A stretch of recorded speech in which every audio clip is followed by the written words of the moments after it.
This isn't a Republican Party right now. No. And they know it. So there are those who were like, wow, this isn't the party I recognize. But what's the permission structure? Are you hearing it from any of your Republican friends in the business community that can be created for a vote for Kamala Harris at a time like this? You know, I talk, as we all talk to a lot of people who vote for Trump, and I say to them, and I still can't figure out, do they not believe it or do they not care? Do they not understand that our freedom is on the line? Do they not get that, or do they just not care? Do they take freedom for granted at this point? And I challenge people, and I say, you do understand that he will turn on this country, and he will turn us into Hungary. Do you not understand the freedoms that started, as you brought it up? It started with Roe v. Wade. It will continue. It will continue by putting his enemies in jail. It will continue on having unfree media. Are there people around this table that are really worried? Rev, are you worried going forward that you're on a list if Donald Trump is elected? Yes or no? I'm convinced I'll be on the list. I am too. I don't know how. Reverend Al, who's been a grifter for decades, hadn't paid his taxes like forever, wasn't worried about that list, but he's all of a sudden worried about a Trump list. These people are freaking out. They realize it's over. So now the only thing they can do is drive fear. Let's continue with this farcical nonsense. We're not going to be. And think about that. This is America. This is the United States of America, and people in the media, like the Rev, have to be concerned that they may be on a list. I have people saying to me, Donnie, are you worried? This is America. It's surprising to see both of them doing it. The truth is, both of them want roles potentially in, the next administrations. You hear, obviously, Elon Musk wanting a role to create this efficiency committee, and it's potentially in the offing that Mark Cuban wants to be the head of the SEC.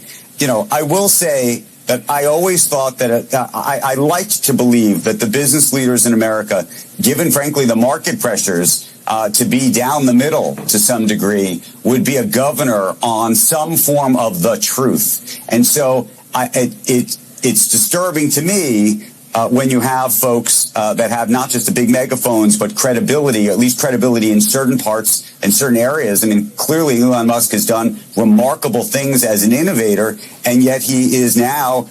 I've done a couple shows now on the sheer panic from the left. I mean, just abject, widespread panic. And I don't mean the band. I'm talking about widespread panic.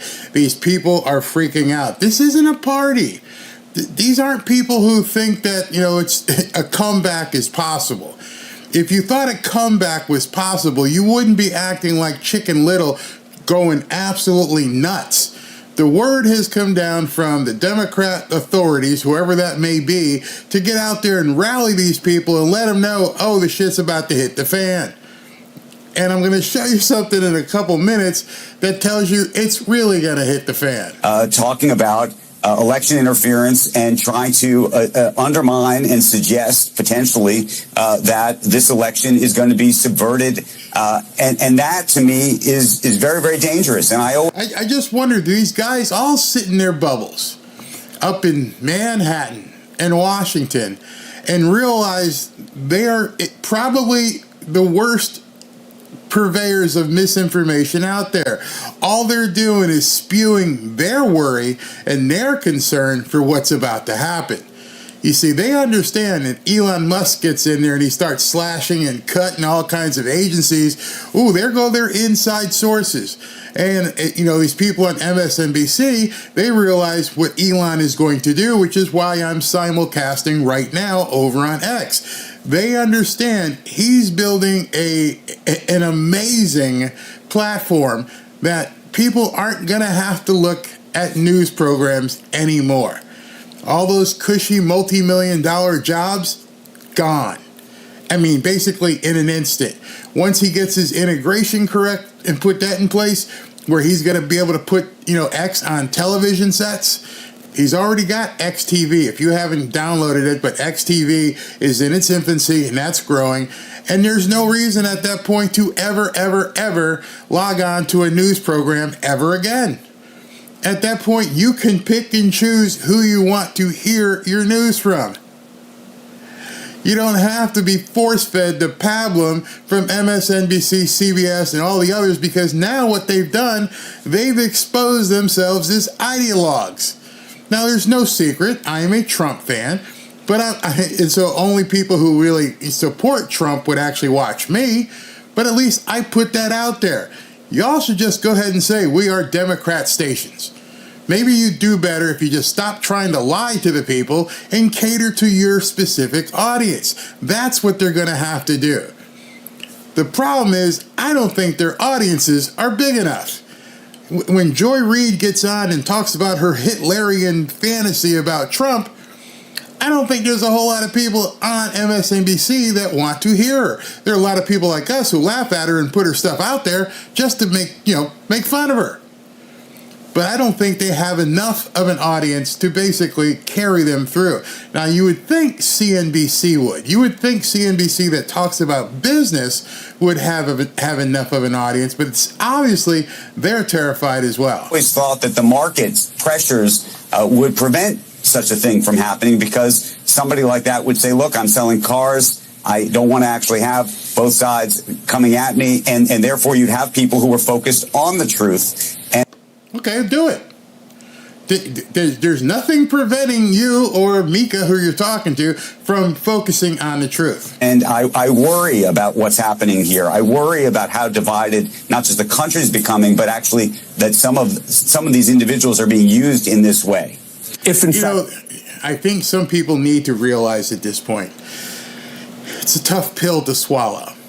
And that pill that you have to swallow is that, yes, this country is divided, and there's a good portion of people who are never coming back. They feel a certain way about the country, they have a certain ideology, and that's all they care. They don't want America to prosper. Now, I'm fairly sure there are Trump supporters who want America, and if Trump started doing stuff that wasn't in the best interest of America, we would look for somebody else as well. Not them. As long as you're tearing down America, it doesn't matter whether it's Joe, doesn't whether it's Kamala, anybody other than people who want to stand up for America. Case in point. Trump wins, and he does exactly what he says he's going to do, rewrite the Constitution, and he's going to destroy our tripartite system, get rid of the judiciary, and get rid of the Congress. As you're watching this, understand this is being broadcast on a nationally televised news network.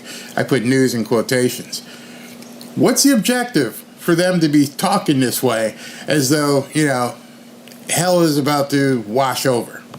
Mike Schmidt, my husband, wrote a story about all of the people that he already used the Department of Justice against. Making the same point you are, the reporting tells the same story that you're telling, that when Trump talks about targeting the enemy within, it is something he already did. He pursued Jim Comey, he pursued Andy McCabe, he pursued and jailed you. When you hear... When did Trump jail Michael Cohen? The vice president make this argument, I know you would like that extra point to be made, that it's not a hypothetical, it's real. Can you tell people what it's like to be an American citizen and have your own government at Trump's direction pursue you? Maybe you should interview, I don't know, Roger Stone, perhaps Peter Navarro, or, I don't know, Steve Bannon. Oh, you can't do Steve Bannon, he's still in jail.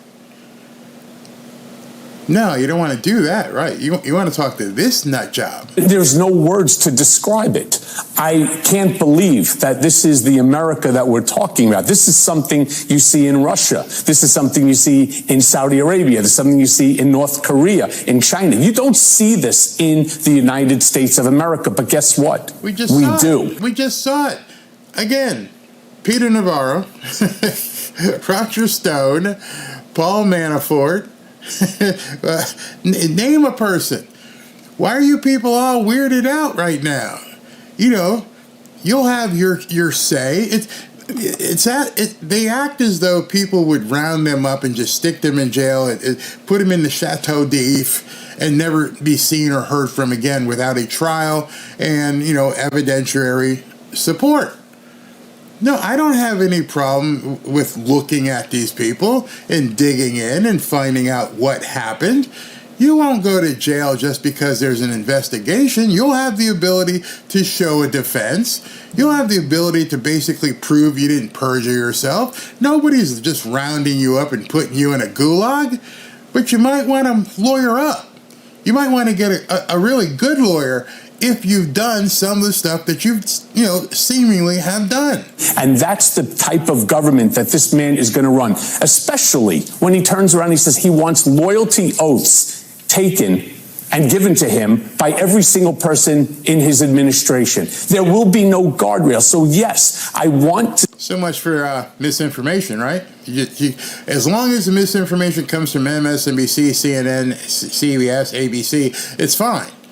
It's absolutely fine. Encouraged, actually. See the vice president in the last 18, 19 days of this election. Take it home. Explain to the American. I'm concerned about all of us running. Democrats in Michigan are running the gauntlet. As the GOP woos blue-collar voters, the war in Gaza splits the Democratic coalition, and the economy drives voter anxiety. How nervous are you about November? I'm very nervous. Maybe you should have thought about that a couple years ago. I'm just saying. So as she battles former GOP Congressman Mike Rogers for a key Senate seat, Congresswoman Alyssa Slotkin is sounding the alarm. Michigan, we know what happened in 2016 when Democrats took Michigan for granted and we went the wrong direction. Michigan could determine control of the House and Senate, and Slotkin and Rogers are in a dead heat. Let's elect Donald J. Trump. Even as both candidates align themselves at the top of their tickets. When the vice president comes, you go. Slotkin is trying to show some separation despite backing the Biden-Harris agenda. Oh, now, if you haven't followed this, Slotkin, Bob Casey in Pennsylvania, and Tammy Baldwin in Wisconsin are now all distancing themselves from Kamala Harris. In fact, Tammy Baldwin, the senator in Wisconsin, and Bob Casey, the senator of Pennsylvania, are running Trump ads. No, nothing wrong. You heard that correctly. Bob Casey and Tammy Baldwin are actually running Trump ads. Democrats are running Trump ads to prop up their campaign. They are not just distancing themselves from Kamala Harris. They are running full speed away from her, trying to catch a hold of the Trump train and go, yeah, we like this guy. In fact, in Bob Casey's ad, he actually has Trump in it. And he sided with Trump to end NAFTA and put tariffs on China to stop them from cheating. So in this House, we agree. It's Bob Casey who's doing right by Pennsylvania. I'm Bob Casey, and I definitely approve this message. Tammy Baldwin got President Trump to sign her Made in America bill. And then she got President Biden to make it permanent. I'm Tammy Baldwin. I approve this message. That's how bad it's for Kamala. At this point, they want nothing to do with her. And they're running away. I'm not immediately saying, rah, rah, I'm on board. Mr. President, on behalf of the city of Hamtramck. In Detroit, this is the Muslim mayor or congressman of that specific area giving Trump an award. I didn't stutter there either. You heard that correctly. You heard and we would like to present you a certificate of appreciation for visiting our city. To call the three elected officials, if you don't mind, to join me to hand you this certificate, please. It's going to be historic for our city. Yikes. That's why I titled it, This is Proof Trump Will Win. She's done.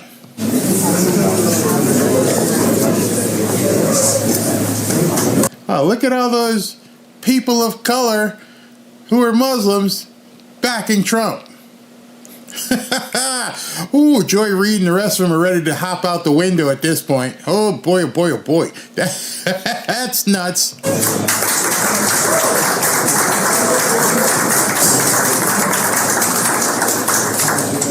All right, so this is a side-by-side of Hillary at the end of her 2016 campaign and Kamala basically yesterday. The similarities are so, well, I'm going to do this full screen so you guys can just Just breathe in and take all this in. You ready for it? You're gonna love it. Of the negative, dark, divisive, dangerous vision and behavior of people who support Donald Trump. It's time for us to say no. We are not going backwards. We're for the next 7 days. We focus on what's important. Don't get distracted. Don't get diverted. Focus on the kind of country and world that we want to help create. I'm sorry. I'm sorry to basically expose you to that. I know some of you might have to like pray after that because of those two witches just screaming. There's no joy. Where's the joy? There's no joy in Mudville. Mighty Kamala has completely struck out. I'll tell you where the joy is. The joy at this point is just watching this and watching it just crash and burn around them. But as you can see, that's where we are. The joyful warrior has left the building, and now all we have is a screaming banshee known as Kamala Harris, and she knows it's over. Should never again have the privilege of standing behind the seal of the President of the United States. Never again. Never again. Never again. And that bitch is crazy.